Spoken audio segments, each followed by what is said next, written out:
Shalom, selamat pagi, selamat berjumpa kembali di dalam Renungan Embun Pagi bersama dengan Kota Daud Ministry. Tema renungan kita pada pagi hari ini, kita masih ada di dalam iman yang tidak bertumbuh. Perumpamaan Tuhan Yesus tentang benih yang jatuh di pinggir jalan, benih yang jatuh di tanah yang berbatu-batu, benih yang jatuh di tengah-tengah semak duri. Dan dalam pagi hari ini kita sedang merenungkan tentang benih yang jatuh di semak duri. Di dalam Matius pasal 13 ayat yang ke-7 berkata demikian, sebagian lagi jatuh di tengah semak duri, lalu makin besarlah semak itu dan menghimpitnya sampai mati. Perumpamaan ini diterangkan oleh Tuhan Yesus kepada murid-murid di dalam satu kesempatan yang bisa kita lihat itu di dalam Matius pasal 13 ayat yang ke-22. Demikian firman Tuhan. Yang ditaburkan di tengah semak duri ialah orang yang mendengar firman itu, lalu kekhawatiran dunia ini dan tipu daya kekayaan menghimpit firman itu sehingga tidak berbuah. Saudaraku, di dalam perumpamaan ini ada dua alasan kenapa benih yang jatuh di tengah semak duri tidak berbuah. Pertama tadi dikatakan kekhawatiran dunia ini dan tipu daya kekayaan. Pernahkah Bapak Ibu Saudara mengalami kekhawatiran untuk memikirkan hal-hal yang tidak menentu, yang membuat kita ada dalam kecemasan, ketidaktenangan, dan merasa tidak ada jalan keluar terhadap apa yang sedang kita gumulkan?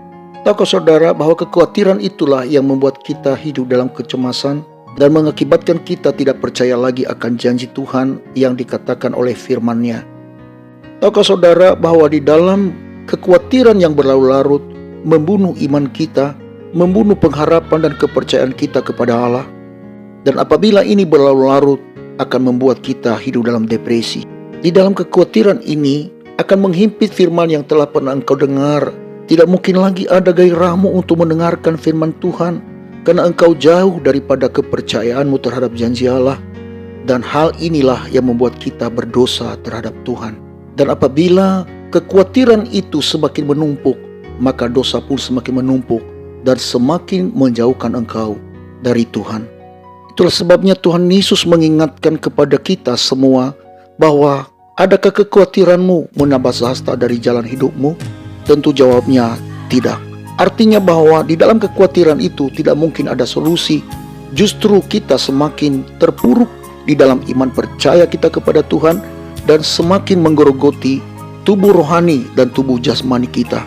Untuk itu jauhkanlah dirimu dari penyakit rohani ini, yaitu kekhawatiran. Sebaliknya engkau memandang Tuhan dan pegang janjinya, dan selalu mengucap syukur dalam segala hal. Apapun yang Tuhan izinkan dalam hidup kita, tetap pandang Tuhan. Sebab di dalam kamus Tuhan tidak pernah ada Dia berikan kepada kita melebihi daripada kekuatan kita. Tuhan selalu memberikan yang terbaik bagi kita. Sebab segala apapun yang Tuhan izinkan bagi kita, kalau kita sungguh-sungguh mencari Tuhan, Dia pasti memberikan melebihi daripada apa yang kita doakan dan kita harapkan. Alasan yang kedua adalah tipu daya kekayaan.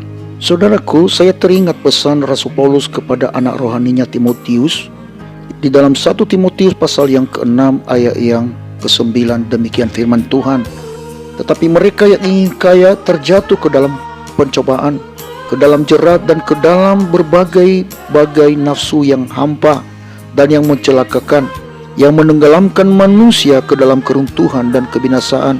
Karena akar segala kejahatan ialah cinta uang. Sebab oleh memburu uanglah beberapa orang telah menyimpang dari iman dan menyiksa dirinya dengan berbagai-bagai duka.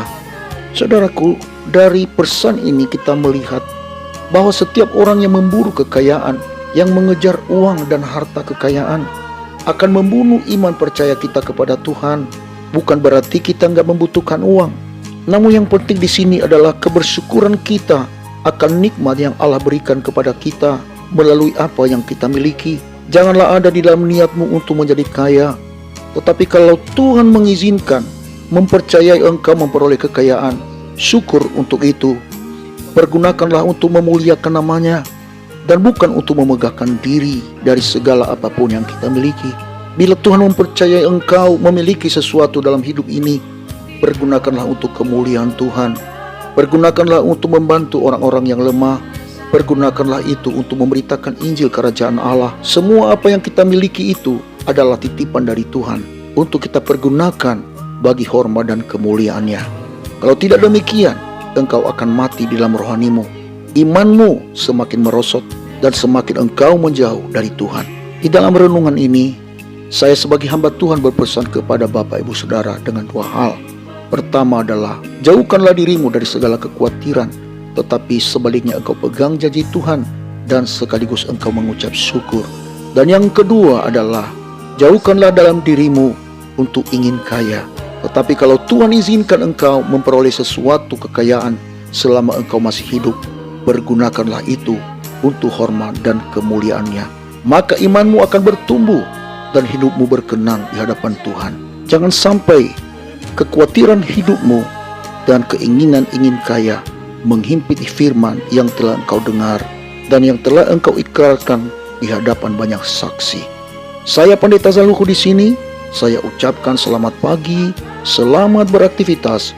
Tuhan Yesus menyertai kita sekalian. Shalom, Maranatha.